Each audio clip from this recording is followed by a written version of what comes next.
টাকাগুলো খুবই অল্প, কিন্তু এই টাকাগুলো সারা মাস আমার স্বামীর রক্ত বেচা গল্প। এই সোহানা, কই তুমি? এদিকে আসো। হ্যাঁ আসছি। হ্যাঁ বলো। এই যে নাও, এই মাসের স্যালারি।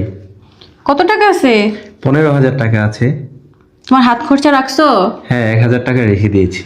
1,000 টাকা? 1,000 টাকায় কি হবে? 1,000 টাকার বেশি আমার লাগে না তো। সকালে তুমি নাস্তা করিয়ে দিচ্ছ বাসা থেকে, দুপুরের জন্য তুমি লাঞ্চ দিয়ে দিচ্ছ, আবার রাতে এসে বাসায় খাচ্ছি, তাহলে আমার এত টাকা কই লাগে বলো? তোমার 1,000 টাকা হলেও আমার হয় না। কেন?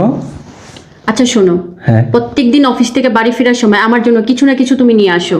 হয় পটেটো চিপস নিয়ে আসো, না হয় ফুচকা নিয়ে আসো, না হলে ফুলের মালা নিয়ে আসো। নিয়ে আসো না বলো? হ্যাঁ। তাহলে আজকেও আমি জানি কিছু না কিছু তুমি আমার জন্য নিয়ে আসছো। Wow, potato!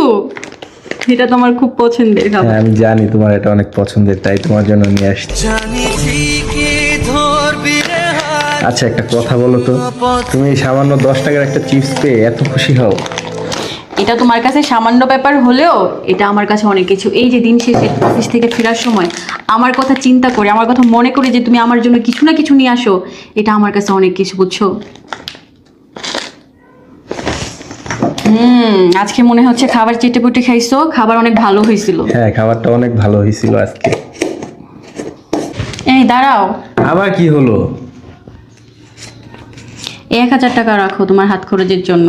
তুমি আবারও আমাকে টাকা দিচ্ছ হাত খরচের জন্য? তুমি এই টাকাটা দিয়ে কিভাবে সংসার চালাবে সারা মাস? শুনে এই টাকাটা তো খুবই অল্প।